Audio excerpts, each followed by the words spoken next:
Hello, I'm Kim Campbell, former Prime Minister of Canada and Chair of the International Advisory Board of the Foundation for Effective Governance in Kiev. I'm delighted to have the opportunity to use modern technology to bring greetings to the opening session of what I know is going to be a wonderful two-day conference, developing the ideas for a model Ukraine. And I certainly hope I'll be able to attend your wrap-up session where you discuss your conclusions in Kiev in November. But a couple of things strike me as a Canadian, as a former political scientist, as a former Soviet specialist, in looking at the challenges that you'll be discussing. One of the things that we Canadians take for granted is that we are a peaceable kingdom, but we're a very divided kingdom. And we are a country that has managed to bring together two very different cultural groups. I mean, to outsiders from Europe, English and French may not seem all that different. But in fact, the English and the French experiences in Canada were very different. And for the French, the fact that the English were the dominant group, the fact that the Battle of the Plains of Abraham in 1759 gave the English king the right to rule our country, was something that still today in the 21st century rankles some people. So part of Canada's success, socially, economically, and politically, has involved finding ways to reconcile these very deep-rooted tensions between two ethnic groups. In addition, we have our First Nations who are equally unhappy about the arrival of the Europeans. And more than that, we have had waves of immigrants, including from the end of the 19th century, waves of immigrants from Ukraine.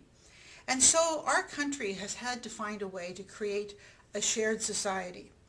When I go to Ukraine, what strikes me is that there still are great divisions, there are differences. The history has meant that, for example, much of Ukrainian immigration into Canada comes from Western Ukraine. Western Ukraine spent much of its history under the suzerainty of other empires, Austro-Hungarians, Poles, Tsarist Empire, etc. And so, like Canada, there are many ways in which Ukrainians don't really know one another. Let me just tell you two stories that I hope will illustrate the point. First of all, from Canada. My colleague Joe Clark was the first Western-born Canadian Prime Minister. He came from Alberta. And his father was a newspaper editor and a man of some culture. And when Joe was Prime Minister, his father was visiting him, and he took him with him on a visit to Quebec to visit some dairy farmers.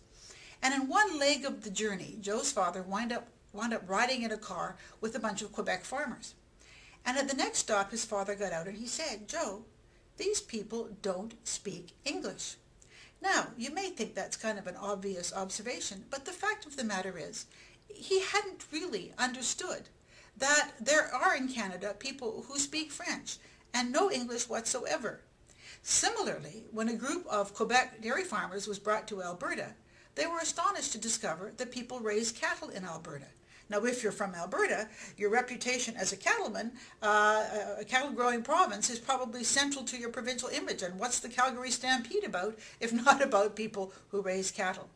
What I'm saying is that when countries are big, as is Canada, as is Ukraine, when populations are diverse, and where perhaps it's not so easy for people to travel to meet one another, it can be very difficult to bring people together. It's one of the great things about serving in the Canadian Parliament, and your young parliamentary interns will know that this is where the country comes together, where the preconceptions and the prejudices die away in the face of real human beings. And I think this is a challenge that Ukraine faces also. The Foundation for Effective Governance began at the end of 2008 to develop some regional economic development programs. We were having problems, things were sort of pretty chaotic at the national level. And we had produced an enhanced version of the World Economic Forum document on competitiveness, looking at the competitiveness of Ukrainian regions. Well, to make a long story short, we decided to do pilot projects in the city of Lviv and the Oblast of Donetsk. Now, two very different parts of the country. In the course of doing these regional economic development programs, we hired the Monitor Group from Cambridge, Massachusetts to bring their methodology of cluster analysis, etc. But in the course of doing this, we brought together participants from both of the programs in one place. And what was very interesting was how well they got on. And the mayor of Lviv became very good friends with the governor of Donetsk. And one of the first things they did was sit down and figure out how they could negotiate and get a non-stop plane route between Lviv and Donetsk. Because up until then, if you wanted to travel between the two cities, you had to go through another city, usually through Kiev. Now, this is a huge barrier for people getting to know each other. Not only did they develop this air route to foster tourism and exploration in their two cities between them, but they also became very good friends. And when we would be in Lviv, the mayor would say, give my best regards to Mr. Blizhnuk, and Mr. Blizhnuk would do the same thing for the mayor of Lviv. And it just struck me that here were people in communities that are often very suspicious of one another, who found they had a lot in common. And when they were speaking the same language of economic development and how to promote the prosperity of their communities, the old distrust died away and they began to see the humanity of one another. And I think one of the things that you must come to grips with and understand if you really want Ukraine to flourish in the future is to break down the breakdown of those regional cultural barriers, the barriers of distrust, the legacy of a history which has been divisive. I know that the Ukrainian-Canadian diaspora has been wonderful in seeing itself as a custodian of the Ukrainian language and culture over the many decades when they felt they couldn't rely on their homeland to play that role. And there is a deep, deep feeling for that. But there are people in Ukraine who are not part of that culture, whose families came there also many generations ago, Russian-speaking Ukrainians born in eastern Ukraine, whose grandparents perhaps were brought in, or great-grandparents were brought in to work the mines and the mills of eastern Ukraine. And I think that the future of Ukraine depends on finding a shared sense of country among those people. The first step is the removal of any kind of form of legal discrimination. The second step is a sense of equality and fairness in providing the same kind of resources and services to all of those countries. We have equalization in Canada that guarantees that all of our provinces at least have the same basic fundamental level of services for their people. But each country is different. Ukraine will have to find its own way.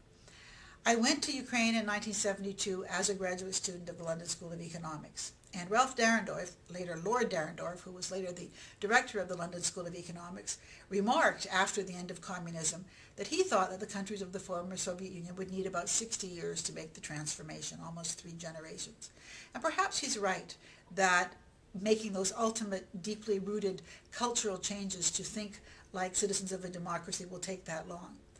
But I think it's hard to know. We've never gone through that process in the same way before. Our own country, Canada, is a very different place from what it was when I was a little kid, and I'm sort of, in that Dahrendorfian time frame myself. Things do change. The world changes. The opportunities for people to learn have changed dramatically because of technology, globalization, the internet, etc.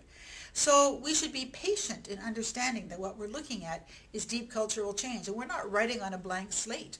We're looking at the transformation of a very sophisticated, complex society where people have deeply entrenched ways of doing things, very deeply rooted ways of thinking. And when we're asking people to think differently and to do things differently, that isn't always easy. Change never comes easily to people.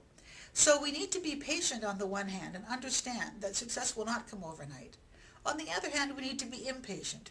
We need to want the best for people. We need to want rights. We need to want protections. We need to want prosperity. We need to want what in French Canada we call l'épanouissement, the flourishing of our people as soon as we can possibly get it. So I wish you all the best in your discussions over the next 2 days. I know that you're going to come up with some wonderful ideas and wonderful insights, and I look forward to meeting you in Kiev to see where it all comes out. All the best. Thank you, and have a wonderful, wonderful meeting.